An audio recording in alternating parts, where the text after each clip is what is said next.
পক্ষ থেকে তুলে দেওয়া হচ্ছে। জোরে একটা করতালি হয়ে যাক। কেকে এডুকেশন সোসাইটি পরিচালিত বেঙ্গল ট্যালেন্ট সার্চ জানা অজানার মেধা অন্বেষণ ও চিত্রকলায় রামধনু পরীক্ষার সকল পরীক্ষার্থীদের পুরস্কার প্রদান এবং শিক্ষকদের সংবর্ধনা জ্ঞাপন অনুষ্ঠান অনুষ্ঠিত হল কামাখাগুড়ি গার্লস হাই স্কুলে। আলিপুরদুয়ার জেলার প্রায় 1400 পরীক্ষার্থীদের মধ্যে যারা 81 থেকে 100 নম্বর পেয়েছে তাদের জেলার র্যাঙ্ক এবং A+ হিসেবে সম্মানিত করে তাদের পুরস্কৃত করা হলো। সকলের মধ্যে উৎসাহ এবং উদ্দীপনা লক্ষ্য করা যায়। কামাখাগুড়ি থেকে জয়দেব দেবনাথের রিপোর্ট, ডিজিটাল টাইমস 24।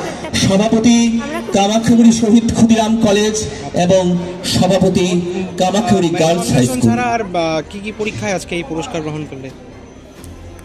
মেধা অন্বেষণ। শুধু জানা অজানা মেধা অন্বেষণ নাকি বেঙ্গল ট্যালেন্ট? উপস্থিত সকলকে আচ্ছা, কত কি পজিশন রয়েছে তোমার? আমার উপস্থিত সকলকে থার্ড পজিশন। কি পুরস্কার পেলে?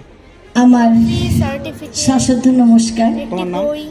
উপস্থিত রয়েছেন মঞ্চে যারা, তাদের প্রত্যেককে অনুষ্ঠিত হচ্ছে, একটু বিস্তারিত বলুন। কেকে এডুকেশনাল সোসাইটি শিক্ষা বিকাশে মেধা বিকাশের একটি সারা রাজ্যব্যাপী অর্গানাইজেশন।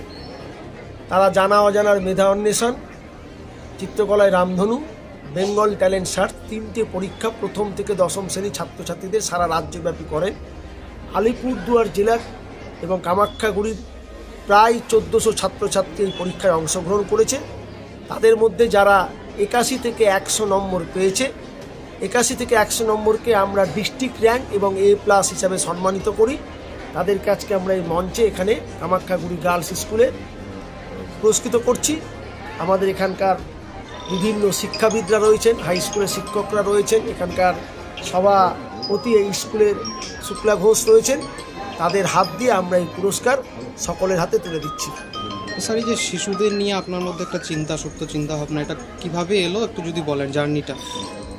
অ্যাকচুয়ালি আমি যখন প্রথম ছাত্র ছিলাম তখন আমি এত দরিদ্র সীমার পরিবার ছিলাম যে আমার কোনো প্রাইভেট শিক্ষক রাখার মতো এবং নতুন বই কিনে দেওয়ার মতো আমার পরিবারের আর্থিক অবস্থা ছিল না।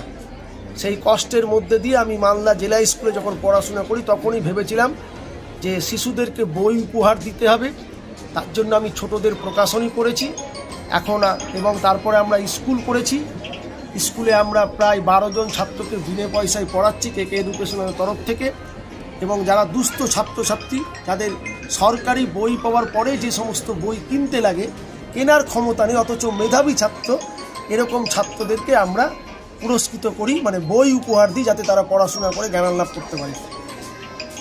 এই যে আপনাদের এই যে পরীক্ষাগুলো নেওয়া হচ্ছে সেটা কি সারা বছর ধরেই হয়? প্রত্যেক বছর এন্ড অফ জানুয়ারিতে আমরা জানা অজানার মেধা অন্বেষণ করি, জুলাই মাসে আমরা চিত্রাঙ্কন প্রতিযোগিতা করি, আর সেপ্টেম্বর মাসে আমরা বেঙ্গল ট্যালেন্ট সার্চ অনুষ্ঠিত করি। অনেক ছাত্রছাত্রী এতে অংশগ্রহণ করতে পারে না, তাদের উদ্দেশ্যে কি বলবেন? তারা কিভাবে? আমাদের এখানে যদি আমাদের পরীক্ষার ফিস খুবই সামান্য, আমরা মাত্র 100 টাকা ফি নিই পরীক্ষার, কিন্তু আপনারা দেখেছেন আজকে আমরা যে পুরস্কার দিয়েছি 500 থেকে 1000 টাকার মধ্যে আমরা পুরস্কার দিয়েছি। সবচেয়ে বড় কথা হচ্ছে যে আমরা 61 থেকে 100 যারা পাচ্ছে প্রত্যেককে পুরস্কার দিচ্ছি। কোনো জায়গাতে যদি দেখি যে আর্থিক অবস্থা তার 100 টাকা দেওয়ার মতো নেই, অথচ সে মেধাবী ছাত্র, তাকে আমরা বিনা পয়সা অংশগ্রহণের সুযোগ করি। এরকম পশ্চিমবঙ্গে প্রায় 400 থেকে 500 ছেলে মেয়েকে আমরা সুযোগ করে দিই। আগামী দিনে আপনাদের আর কি পরিকল্পনা রয়েছে? আমরা শিক্ষার বিকাশে আমরা এবার অভিভাবকদের নিয়ে জেলায় জেলায় গার্জেন্স কনসাস প্রোগ্রাম, অভিভাবক সচেতনতা কার্যক্রম করছি। কারণ ভালো স্টুডেন্ট তৈরি করতে গেলে বাবা মাদের সঙ্গে আলোচনা দরকার, বাবা মাদের মধ্যে দিয়ে কিছু শিক্ষার চিন্তাভাবনা প্রকাশ করতে হবে। তার জন্য আমরা জেলায় জেলায় ব্রেন ডেভেলপমেন্ট প্রোগ্রাম একটা কর্মসূচি নিয়েছি।